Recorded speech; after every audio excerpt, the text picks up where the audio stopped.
Mga kabayan, mga katambay, kamusta po ang lahat? Si Kamanong po, nagbabalik po muli para po magkomento po sa inyo dito po sa Tambayan mga kabayan. Samahan niyo po inyong lingkod.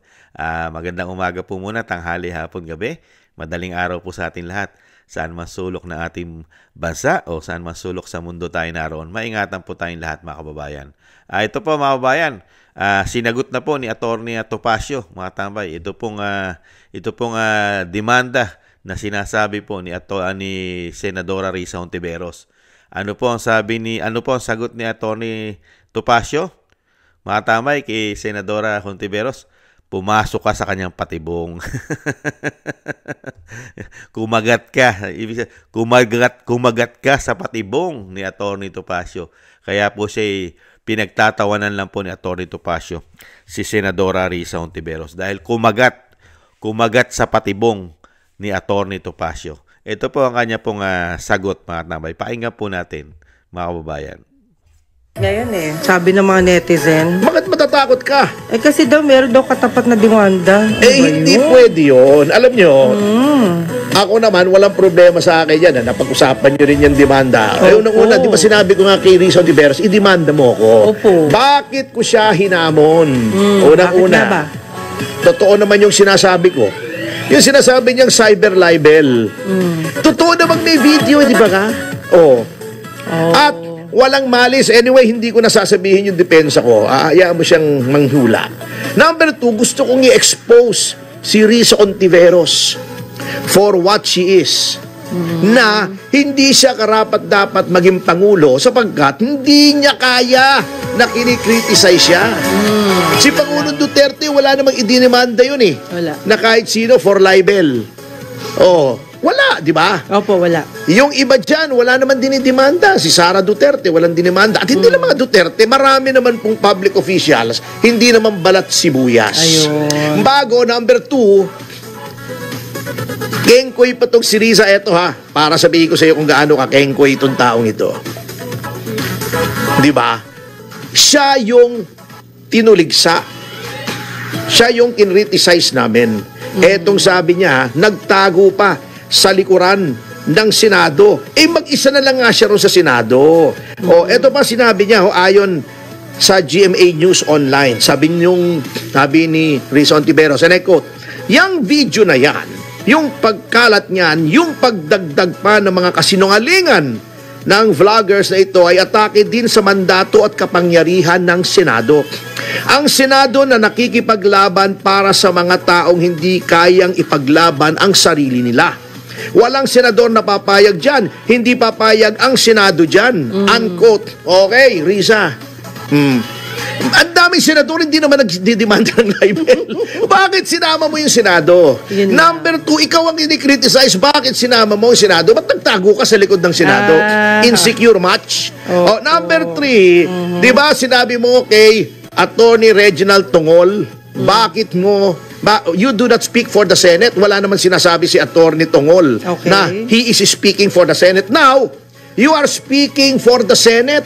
Sasabihin mo hindi papayag ang Senado dyan. Wala man naman nagsasabing ibang senador kundi ikaw na hindi sila payag Risa Hontiveros, you also do not speak for the Senate. Bakit yung ayaw mong gawin ng ibang tao ginagawa mo? Yan, na-reveal na kung anong tunay na pagkatao mo, Risa Hontiveros. You cannot take criticism. Bengatibo ka. Totoo naman may video. Totoo namang may kidnapping case ka dati magtitestigo si Jing Paras. Totoo namang may demanda ka dahil dun sa witness tampering sa Farmally. Uulitin ko rito. Wala namang hindi totoo sa sinabi namin. Ngunit hindi mo, sabi nga dun sa A Few Good Men, di ba yung karakter ni Jack Nicholson? You want the truth? You can't handle the truth. Bakit ka ibobotong presidente kung ganyan ka? At importante po na tinatalakay yang karakter mo because you are a public figure. Importante dahil gusto mong magpangulo, dapat talagang suriin ang pagkatao mo bilang pangulo. That is why there's freedom of speech. That is why there's freedom of the press. Doon nagkamali yung advisor niya. Ang pinakamagandang mangyayari dito, she will have to testify. Maghaharap kami sa hukuman. Wala. Wala sa Senado. Apo. Wala. Oo. At kung ayaw niya mag-testify, tatawagin ko siya as hostile witness. At sa loob-loob ko habang kami nasa hukuman at ako'y abogado for 33 years. You're in my world now, baby! Wala kang parliamentary immunity niyan! Nasa hukuman ka, baby! Attorney, parang amana ka kay Attorney Espicio. Mundo ko yan, baby! Tatlong taon ako nasa hukuman, baby! Hindi ba ako pwedeng pakontem dyan, baby? Mga kaibigan, masaya lang po si Attorney. Yan. Dahil maaga siyang dumating. Siya ay pumasok sa patibong! Grabe, Evil laughter. Ayan. Para lang pelikula no? Ayun, ganito. Nakita kita, Attorney, dito. Pasensya na. Well, anyway, Yan po mga tambay, ang sagot po ni Attorney Topacio, mga tambay, Kirisa Ontiveros. Pumasok ka sa kanyang patibong.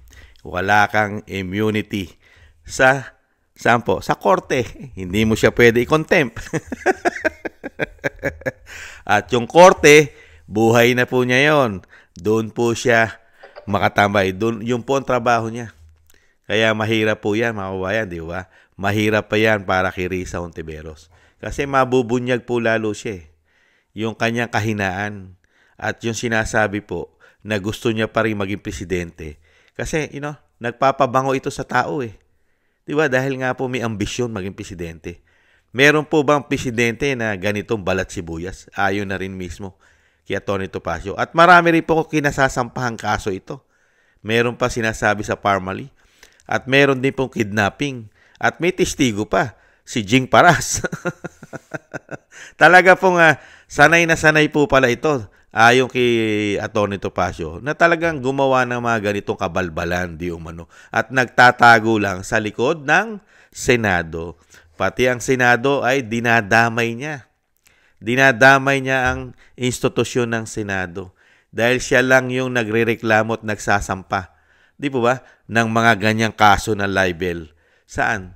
Siya lang Siya lang mag-isa. Walang ibang senador na kasama siya. Kaya nga dinadawit lang niya ang sinasabing institusyon ng Senado. Di po ba? Kaya nabubunyag po siya. Sobra po. Kaya dapat po dito imbestigahan talaga sa ethic committee po ito ng Senado. Kasi po, hindi po pwede yung ganitong stylan ng mambabatas. Nagagamit po ang kanyang posisyon sa pamumulitika dahil may ambisyon. At syempre, dapat din po dito makalkal din po ang kanyang mga kaso. Kaya lang po sa panahon po ngayon ay meron pa siyang immunity bilang senador. Lilipas din po yan. Yung mga kaso niya, maglalabasan po yan. Pag yan po hindi na senador, hindi po ba mga kababayan? At baka kauna-unahang maging abogado para siya ay usigin ay si Atty. Topacio. Sa dami po ng alam nila na kaso at may mga ebidensya pa sila. Hindi po ba, Senadora Risa Ontiveros? At yung sinasabi mo, malabo mong makasuhan at mahatulan ng libel si Atty. Topacio. Dahil una-una, may video. Yung video ay totoo. Hindi naman gawa-gawa. Hindi peke ang video. Yung nagsasalita at nagpapahayag, yun daw yung binayaran mo ng 1 milyon at nilagay mo pa sa kondominium mo ayon doon sa testigo. Di po ba? Kaya po, malabo pa yung sinasabi ni Atty. Topacio. Pumasok ka lang sa kanyang patibong kasi gustong-gusto ni Atty. Topacio na mabunyag ka na. Mabunyag na ang iyong karakas. Hindi po ba sa taong bayan na nagtatago ka lang sa likod ng Senado pero napakarami mo pala daw kabalbalan, anomalya na pinasok Kaya lang nagtatago ka pa sa likod ng Senado dahil meron ka pang immunity. Hindi po ba? Kaya ngayon mga kabayan, dito po sa ginawa ni Senadora Risa Hontiveros, talagang pinagtatawanan po siya ni Atty. Topacio. Na lahat po ng klaseng tawa ay ginawa na po ni Atty. Topacio nung pumasok po sa patibong ni Atty. Topacio si Risa Hontiveros. Dahil po, yung kanyang profesyon na mahigit 30 years sa hukuman. Tapos doon ka pumasok sa kanyang patibong. Korte po yan. Diyan po siya eksperto, mga kababayan. At hindi po siya hindi po siya dinala sa Senado na pwede siya makontempt. Hindi po ba? Saka ito po mga kabayan, lalo po siyang madidiin dito. Dito po sa ginawa ni Risa Hontiveros, lalo po siyang madidiin. At dapat po talaga ito malalim na investigasyon. Dahil dito po sa ginawa po ni Michael Mauricio, ay marami po talaga rito mga kabayan na ma-involve po. Lalong-lalo po kung sila po ay walang kapangyarihan, ay madali po silang litisin. Ito po mga involved. Kasi po sa panahon ngayon, ay pwede pa po silang pagtakpan, magtakipan, at kaya pa nilang magsinungaling di umano dahil sa posisyon na meron sila ngayon. Hindi po ba? Dahil unang-una, may mga immunity. Tapos pumapasok ka sa sinasabing pagiging senador mo.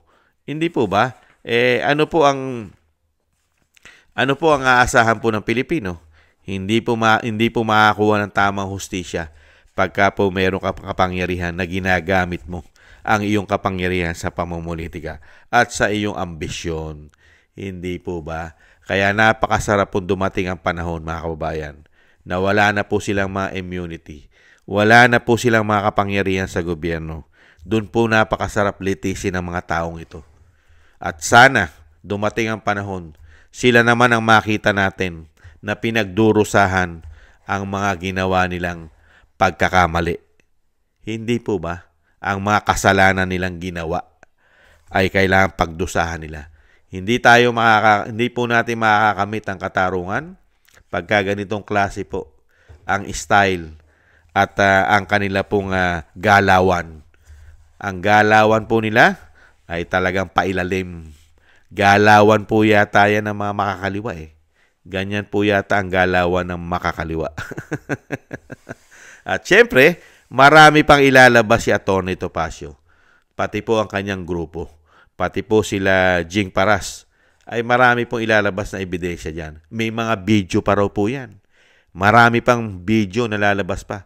Kaya nga lang hindi nila maipokus yan dahil nagtatago pa sa immunity ng Senado ang senadora. Malapit na naman po mga kabayan. Malapit na po, ilang panahon na lang po ay makikita na po natin na patong-patong na kaso ang kakaharapin nitong si Senadora Risa Hontiveros. Nakaplano na po yan. kumbaga sa katotohanan, planchado na. Planchado na po lahat. Dahil naipon na po nila ang mga ebidensya at isasampa na lang po sa tamang panahon. Pero ngayon, dinala ni Risa Hontiveros sa patibong ni Atty. Topacio, hintayin na lang po natin.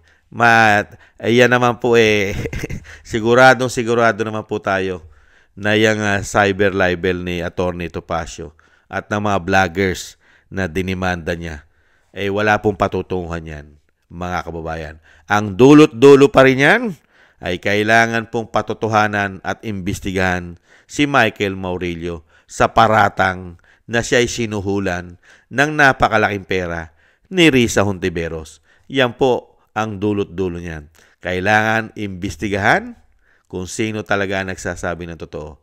Yung isang tao na mahirap na sinuhulan mo ng 1 milyon, yung isang politiko na may kakayahang manuhol ng 1 milyon.